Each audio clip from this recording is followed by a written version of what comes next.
오늘 설교는 새로운 접근을 좀 해볼 겁니다. 그래서 혹시 여러분이 이런 이야기 처음 들어보는데 하실 수도 있는데 여러분 한번 들어봐 주십시오. 애굽의 11왕조와 18왕조라고 하는 세계사 이야기를 좀 곁들여서 오늘 본문을 볼 겁니다. 17왕조는 요셉을 총리로 그리고 그의 가족들을 고센이라고 하는 땅에 정착하도록 허락했던 왕조입니다. 노아에게 아들 셋이 있었죠. 첫 번째 누구죠? 노아에게 아들 셋이 있잖아요. 첫 번째 아들 셈. 셈. 자, 셈만 아시면 돼요. 바로 이 17왕조가 셈의 후손들이었어요. 그런데 이스라엘 백성들이 셈의 후손이야. 그러니 둘이 핏줄인 거죠. 호의를 베푼 겁니다. 물론 요셉의 꿈 스토리도 분명하지만 같은 동족이기 때문에 호의를 더 베푼 거예요. 그런데 18왕조는 달라요. 18왕조는 원래 애굽, 그러니까 이집트 본토인들이에요. 17왕조는 저 북쪽에 있었던 사람들이고 우리가 흔히 말하는 힉소스라고 하는 사람들이에요. 근데 이 사람들이 어떻게 애굽 본토를 차지했냐? 강력한 무기가 있었습니다. 그게 전차. 듣도 보다 못한 무기를 가지고 애굽 본토를 점령한 거예요. 그러다가 쇠퇴해지고 애굽 본토인들이 18왕조를 시작해요. 출애굽기 1장 8절에 보면 요셉을 알지 못하는 새 왕이라고 되어 있는데 이 사람이 바로 18왕조의 시조인 아흐모세 1세라는 사람입니다. 요셉을 몰랐다는 말이 아니라고요. 요셉과 다른 노선을 취한다 뭐 그런 의미로 여러분이 이해하시면 돼요. 자, 그러면 아흐모세 1세가 18왕조를 딱 시작하고 17왕조가 있었고 그리고 그 17왕조와 호의적이었던 이스라엘 백성들을 안 볼 수가 없죠. 봤더니 견고하지 못한 지금 통치 기반을 가지고 있는 18왕조의 아흐모세 1세가 뭘 걱정하겠어요? 당연히 이스라엘 백성들의 숫자가 걱정이 되는 거예요.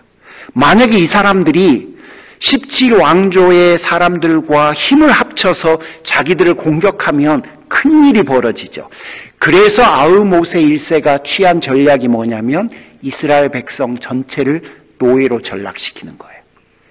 그리고 그들의 삶을 통제하는 겁니다. 그리고 궁극적으로는 이 사람이 원하는 것은 이스라엘 백성들의 숫자를 줄이는 거죠. 위협이 되지 않도록. 성공합니까? 실패하죠. 결국은 실패해요. 그래서 두 번째 방법을 씁니다. 그 두 번째 방법이 뭐냐면 여러분 출애굽기 1장 16절 이하의 내용이에요. 아흐모세 1세의 후계자고 우리가 잘 아는 모세의 양엄마였던 바로의 공주 그의 아버지예요. 자, 복잡하네. 자, 그 사람의 이름이 뭐냐면 투트모세 1세. 투트모세 1세가 무슨 전략을 쓰냐면요. 안 되겠다. 내가 직접 인구를 통제해야겠다. 인구 통제 방법으로 이들이 쓴 거는 애들이 태어날 때 다 사산시키는 거예요. 그러니까 모든 산파들에게 명령을 했어요.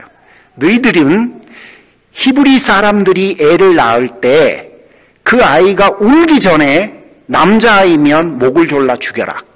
그런 후에 어떡합니까? 애가 태어날 때 죽고 말았습니다. 라고 말을 해라. 라고 명령을 했는데 여러분 이게 또 문제가 생겼어요. 히브리 산파들이 바로보다 하나님을 더 두려워해버린 거예요. 그래서 이 사람들이 어떻게 변명을 하냐면 히브리 사람들은 산모들은 너무너무 튼튼해갖고 우리가 소식을 듣고 뛰어가서 그들에게 애를 받아주기도 전에 애를 낳아버렸습니다. 응애해버렸는데 어떻게 그 아이를 목졸라 죽입니까? 어쩔 수 없습니다. 우리는 죽일 수가 없었습니다. 라고 하니까 바로가 진노를 하죠. 그래서 마지막 세 번째 방법을 쓴 게 뭐냐면 출애굽기 1장 22절의 바로의 명령이에요. 자, 태어나든 말든 살았든 죽었든 신경 쓰지 않는다. 이제는 남자아이면 무조건 나일강에 버려라. 던져라. 살아서 태어나선 죽어서 태어나든 나는 신경 쓰지 않으마. 산파들이 돕든 안 돕든 아무 상관없다. 무조건 히브리 아이들은 남자면 무조건 나일강에 던져 죽여라. 여자아이면 살려도 좋다. 라고 명령을 하는 거예요. 여러분, 이게 출애굽기 1장의 이야기인데 하나님은 창세기 12장에서 아브라함을 부르시고 그에게 한 가지 약속을 하셨어요. 그 약속이 세 가지지만 그 세 가지 중에 하나의 약속이 무엇이었냐면 내가 너의 후손을 하늘의 별, 땅의 티끌, 바다의 모래처럼 많게 해주리라 약속하셨어요. 자, 그런데 하나님이 하셨던 그 약속을 지금 바로가 저항하고 방해하는 거예요. 너희 모든 후손들을 내가, 너희들의 인구를 내가 격감시키리라. 감소시켜서 너희들이 나의 위협이 되지 못하도록 하겠다라고 하는 것이 출애굽기 1장에 바로가 대대로 행해왔던 세 가지 도전들이에요. 자, 그런데 세 번째 이야기는 나일강과 관련된 이야기입니다. 만약에 나일강에 빠뜨려서 이스라엘 백성들의 숫자가 줄어든다면 바로가 이기는 것이요, 하나님은 약속을 지키지 않는 무능한 존재가 돼요. 그 나일강을 계기로 우리가 잘 아는 이야기가 바로 모세의 이야기입니다. 우리가 아는 대로 석 달을 몰래 키웠어요. 그런데 더 이상 어찌할 수가 없어서 부모가 갈대 상자에 담아 아들을 나일강 위에 흘려보냅니다. 빠져 죽든 잡혀 죽든 바로가 이기는 것이 되고, 나일강에서 모세를 지켜내면 하나님이 약속을 지키는 거예요. 그러므로 출애굽기 1장의 이야기뿐만 아니라 모세의 나일강 이야기는 하나님과 바로의 싸움인 거예요. 이번에는 산파들이 아닌 하나님이 직접 나서셨어요. 그리고 우리가 잘 아는 대로 하나님은 바로의 딸을 그날 그곳으로 보내셨습니다. 아비가 나일강에 던져 죽이라고 했는데 딸이 건져내게 하고 자기 자식으로 삼아서 기르게까지 하셨습니다. 따라서 모세의 나일강 이야기는 단순히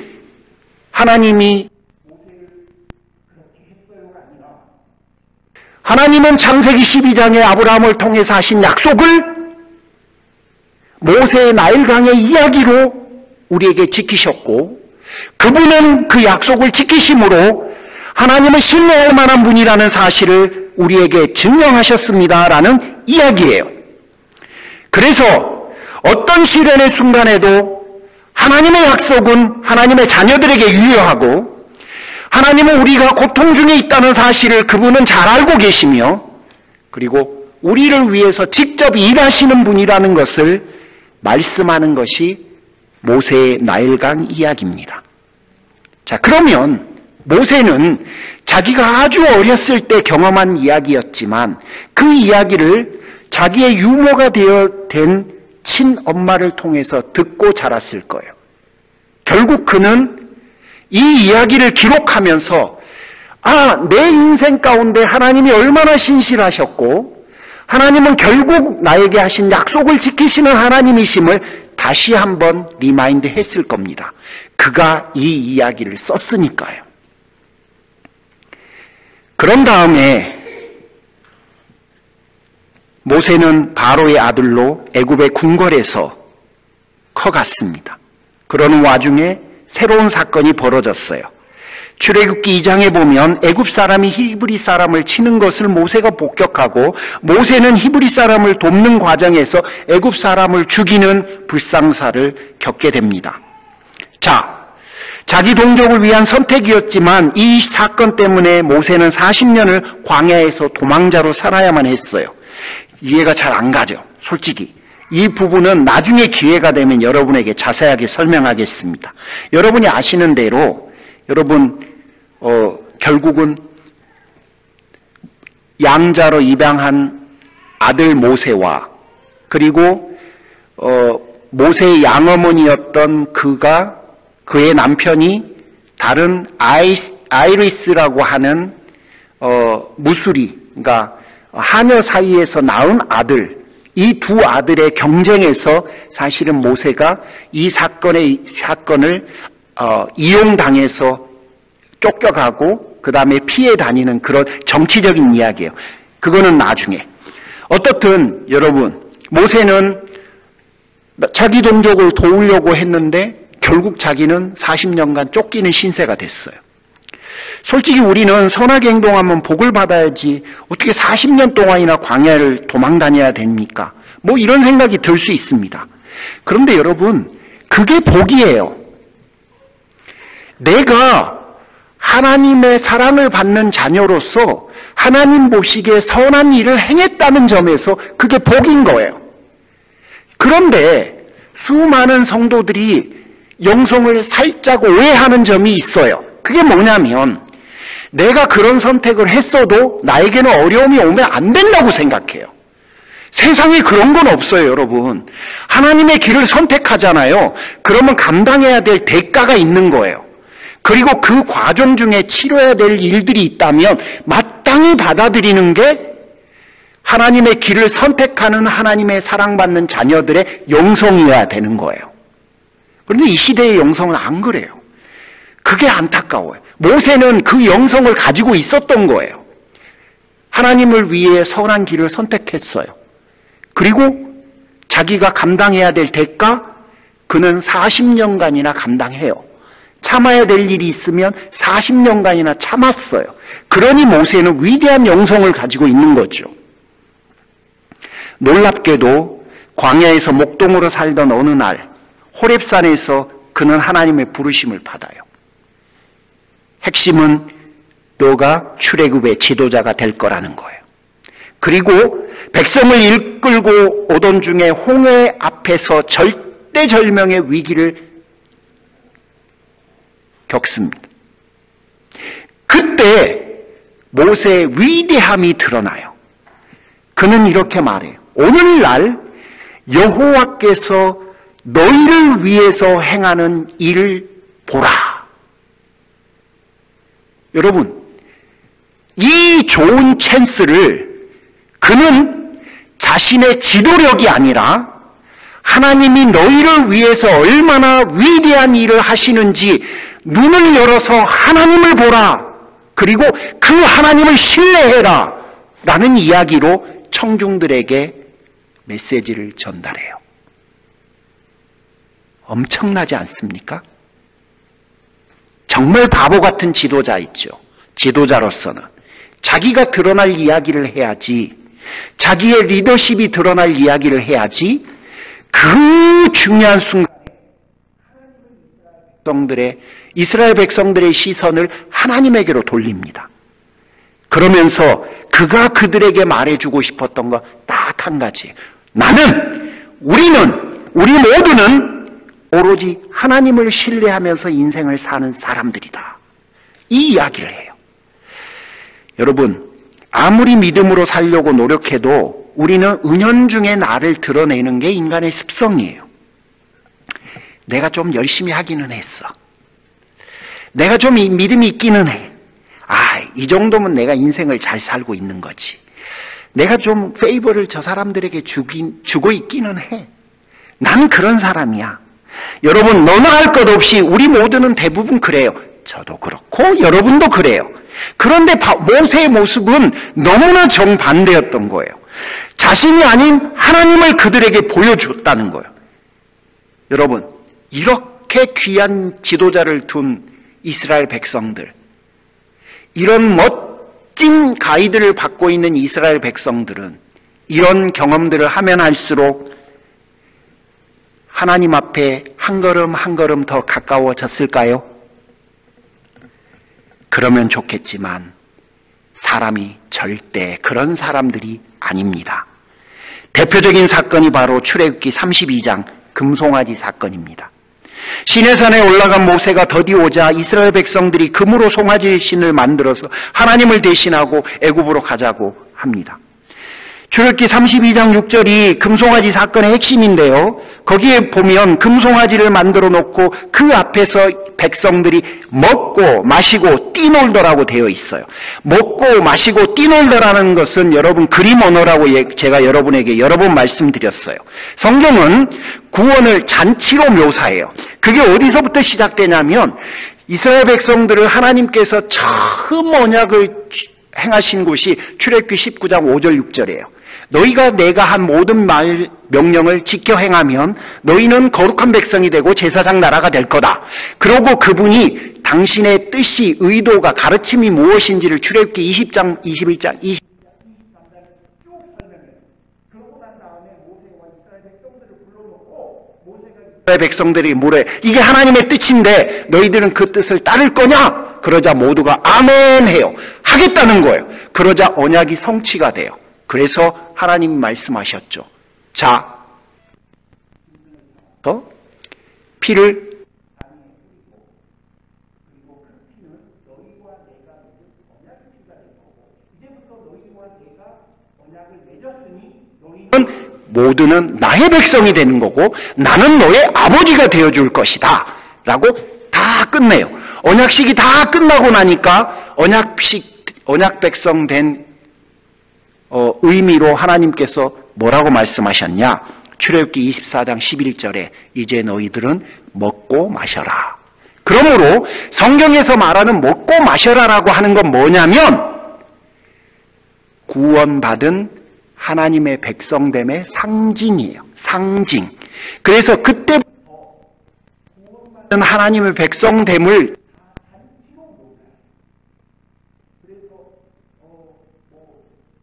에서도 그렇고 계시록에서도 그렇고 신랑 신부 이야기도 그래서 나오는 거고 혼례식 이야기도 나오는 거고 잔치 이야기를 베풀어 놓고 왕이 잔치 베풀어 놓고 백성들 불러 모아놓고 뭐 등등의 모든 이야기들이 거기서부터 비롯되는 거예요. 자, 그럼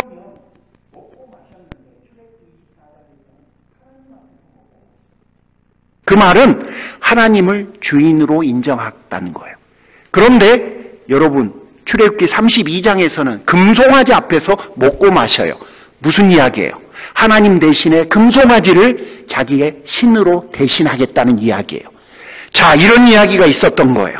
하나님께서 진노하셨죠. 출애굽기 32장 10절에 모세야 이 사람들 다 죽이고 지금부터 너하고 나하고 이들보다 더 위대한 나라를 만들어보자. 그러자 모세가 하나님 말씀에 감히 반대 의견을 냅니다. 하나님 저 먼저 죽이십시오. 결국 모세는 자기의 목숨을 바쳐 이스라엘 백성들을 구해냅니다. 그럼 백성들이 잘못을 뉘우쳤을까요? 좀 더 구체적으로 그들이 했던 우상숭배 그 이후로는 안 했을까요? 아니 목숨까지 바쳐서 그렇게 해줬으면 티라도 내야 될 거 아니에요. 그러면 신용이라도 해야 될 거 아니에요. 그게 사람의 도리 아닙니까? 안 해요. 그러면 당장은 안 하더라도 좀 시간이 지나고 나면 좀 깨닫는 게 있어야 되지 않을까요? 그 사람들이 여전하다면 모세는 어떻게 해야 됐을까요? 아쉽고 안타깝지만 시간이 좀 틀려서 민수기 13장 14장에 가나안으로 들어가기 전에 청탐꾼을 보내자는 요구를 합니다. 여러분 여호수아와 갈렙을 제외하고 다른 정탐꾼들은 젖과 꿀이 흐르는 땅이 맞습니다. 하지만 성은 견고하고 그 성을 지키는 자들은 거인들입니다. 우리는 메뚜기 같은 존재들이에요. 절대 우리는 거기를 못 가요. 하나님은 갈 수 있다는데 그 사람들은 못 간다고 이야기합니다. 결국 이들의 말 한마디 때문에 모든 백성들은 통곡하고 모세와 아론에게는 원망을 쏟아놓고 결국 애굽으로 돌아가야 하겠다고 결의를 합니다. 여러분 그들은 하나도 안 변했어요. 여전히 자기들의 눈에 보이는 걸로만 하나님을 신뢰하기는커녕 눈에 보이는 걸로만 인생을 살아가요. 모세 자신이 생명을 걸고 지켰음에도 불구하고 이스라엘 백성들은 전혀 변하지 않았고 시간이 지나도 그들은 변하지 않은 것처럼 느껴졌습니다. 하나님은 신뢰하지 않고 눈에 보이는 것만 쫓으며 살아갔어요. 이젠 지겹고 지겹다. 아마 모세가 그런 마음이 들었을지도 모르죠. 결국 이 사건 때문에 출애굽할 때 성인이었던 60만 명, 출애굽기 12장 37절은 그렇게 말합니다. 이들의 계산법대로 하면 60만 곱하기 4를 하면 실제 인구예요. 24만 명, 240만 명, 죄송합니다. 광야에서 40년 동안 떠돌다가 죽었다라는 진노를 받았다고 그랬죠. 여러분, 이게 엄청난 진노라는 것을 증명하기 위해서 제가 즐겨 계산을 해드려요. 명이 40년간 죽은 거잖아요. 그러면 1년에 3만 명이 죽은 거고 하루에 82명이 죽은 거고 시간당 3.4명이 죽은 거니까 약 18분마다 한 사람씩 40년 동안 쉬지 않고 죽어야 돼요. 18분마다 한 명씩 죽으면 임종 예배 드려야죠. 그 다음에 천국 환송 예배 드려야죠. 입관 예배 드려야죠. 이게 18분마다 안 나오는 거예요. 그러면 어떻게 해야 되냐면, 자, 다 한꺼번에 하루에 한 번씩 합시다.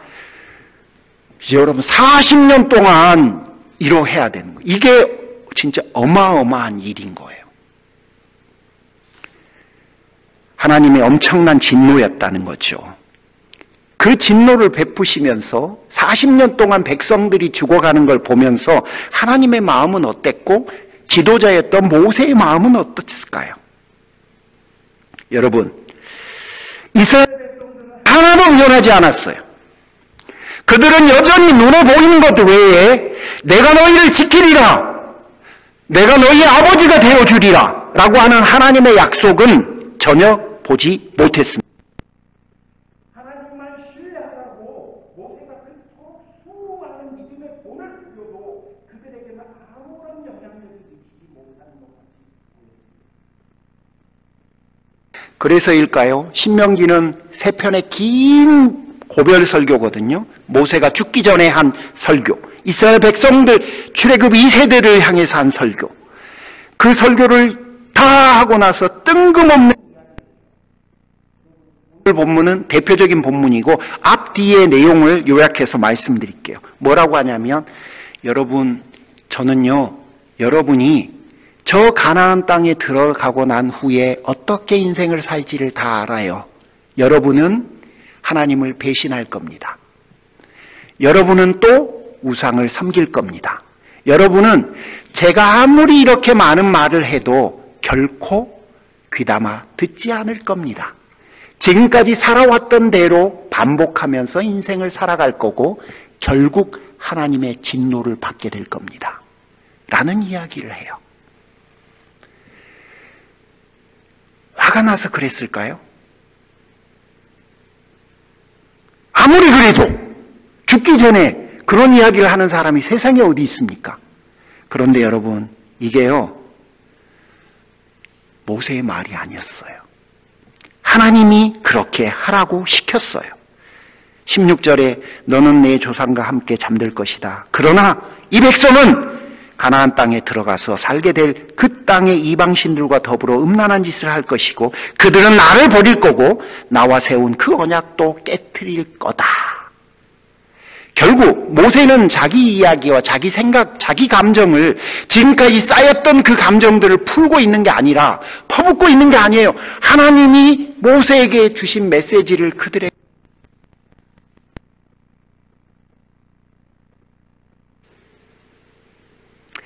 하나님도 모세도 그들이 가나안으로 들어가서 어떻게 인생을 살아갈지를 뻔히 알고 계셨어요. 그리고 우리가 아는 대로 이스라엘은 실제로 그랬습니다. 가나안 땅에 가서 그들이 살았던 이야기, 사사기 이야기 한번 봐보십시오. 끊임없는 하나님을 향한 배반과 반역 이야기 아닙니까? 진짜로 그 사람들은 그랬어요. 하나님에 대한 반역을 밥 먹듯이 하고 은혜는 받을 때뿐이었습니다. 이게 바로 이스라엘 백성들, 이게 바로 여러분과 저의 모습이에요. 마지막으로 민수기 27장 13절과 14절을 보면 모세를 향해서 하나님이 이렇게 말씀하세요. 모세야, 너는 약속의 땅 가나안을 보게 될 것이다. 그런 후 너는 그 땅을 들어가지는 못게 될 거다. 여러분, 약 올리는 건가요? 그런데요, 모세를 보면 약 올리는 게 아니에요. 모세의 반응을 보면 그는 가나안을 본 후에 아무 고통과 애증 없이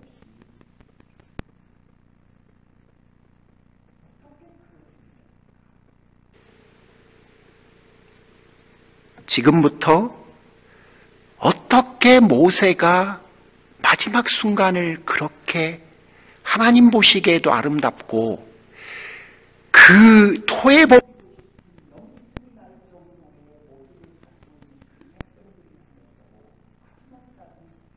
마음속에 있었던 그 애증, 염증, 그리고 무의미하고 무가치한 그런 것들을 쏟아내지 않고 그가 잠잠히 하나님의 곁으로 갈 수 있었을까? 저는 그 이야기의 시작이 나일강 이야기에서부터 시작된다고 봐요. 하나님은 아브라함에게 하신 약속을 자기 인생 가운데 증명하셨다.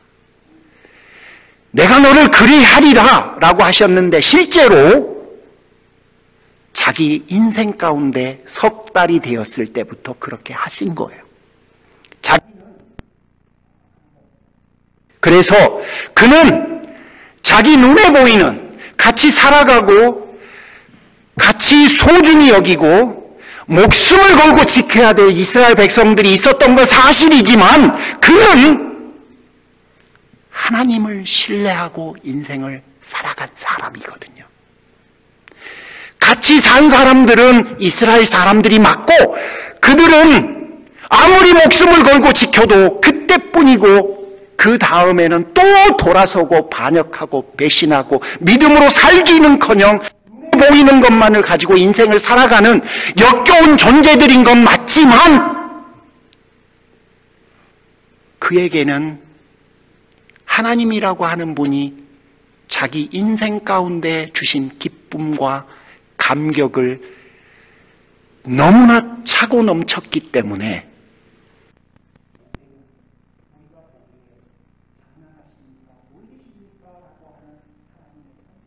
서도 그는 묵묵히 그 모든 일 가운데 하나님을 신뢰하고 인생을 마감했어요.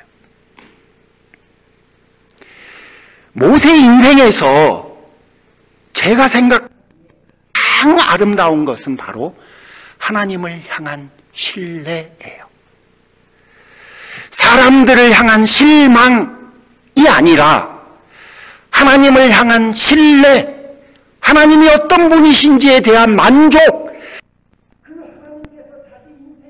보여주신 그 위대하신 하나님 아버지 되어주심에 대한 기쁨, 이 두 개가 항상 자신이 살아가는 삶의 여정 속에서 믹스되고 충돌되고 갈등을 빚어냈지만 그래서 이런 모습들 때문에 염증이 나고 이런 모습들 때문에 속이 뒤집어지고 이런 모습들 때문에 무의미해지고 무가치해지고 소망이 상실되는 것 같지만 그럼에도 불구하고 이 모든 것을 능가하는 하나님의 아버지 되어주심이 임하는 기쁨, 모세는 그걸 보고 인생을 살았던 사람이에요.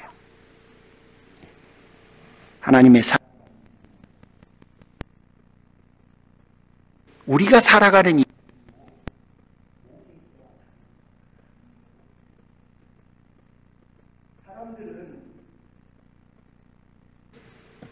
잘 되면 자기 덕이라고 하고요. 안 되면 남의 탓이라고 합니다. 내가 아무리 저 사람에게 호의를 베풀어도요, 그 순간뿐이에요. 시간이 조금만 지나잖아요. 언제 호의를 받았냐처럼 행동합니다. 회사가 여러분을 알아주십니까?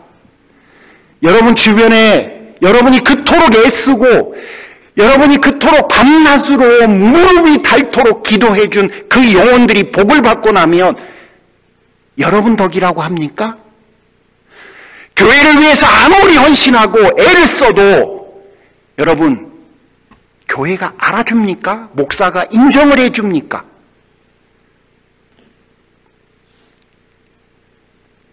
안개 같고 그림자 같은 게 인간관계예요. 그러면 염증이 나죠.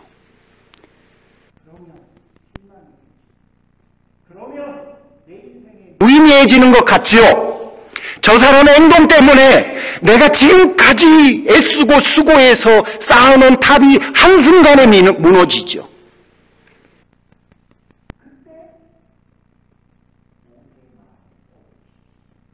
모세도 인생을 그렇게 살았거든요.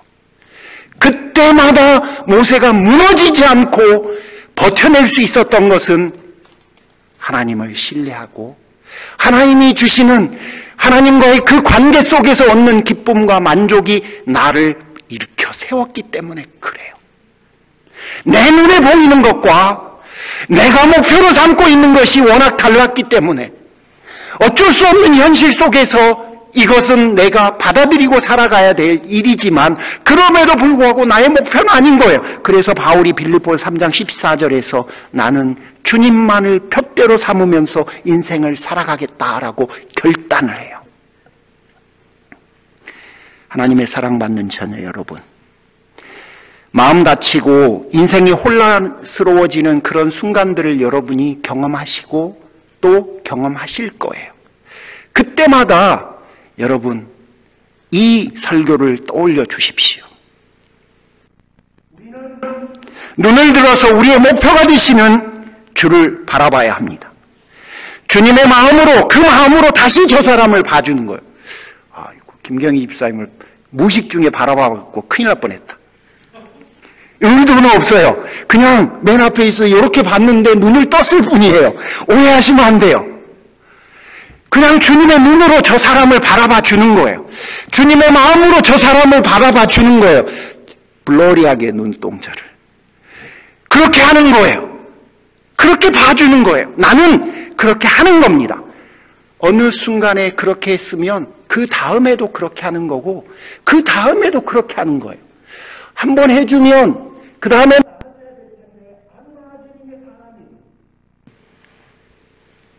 도윤이가 조용해서 심심한데요. 저 아이가 주중에 만세했대요. 1초 동안 만세했대요.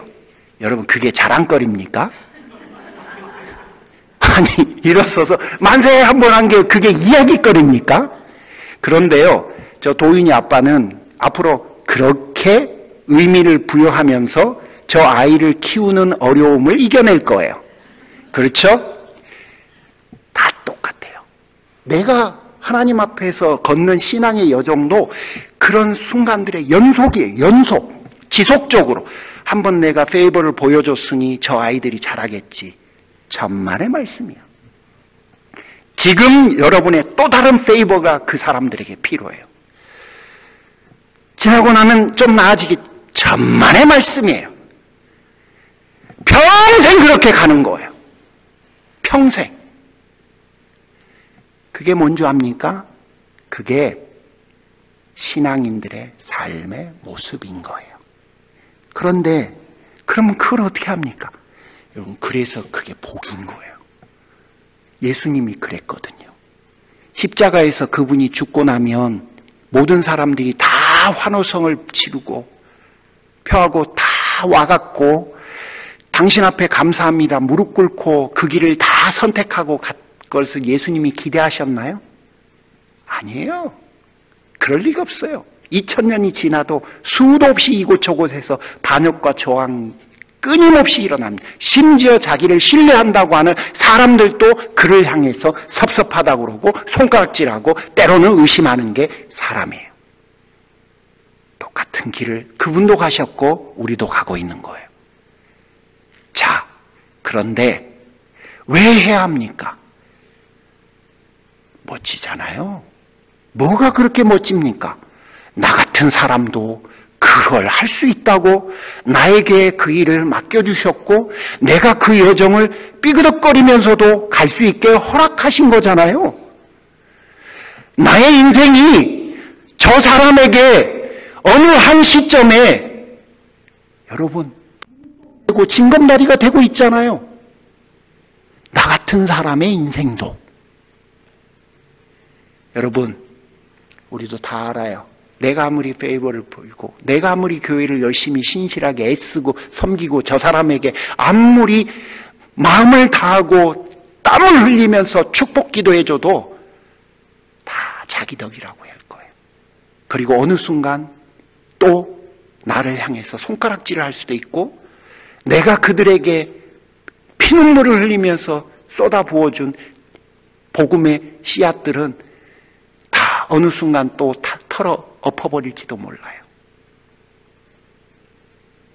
그래도 우리는 하나님을 신뢰하고 하나님이 나에게 주신 그 기쁨이 너무 크기 때문에 우리는 또 한 걸음 걸을 겁니다. 그게 바로 하나님의 사랑받는 자녀들입니다. 이번 한 주 동안 그렇게 한번 가보십시오. 귀한 분들 축복해 주십시오. 하나님이 원하시는 그 멋진 길을 담대히 걸을 수 있도록 하나님 축복해 주십시오.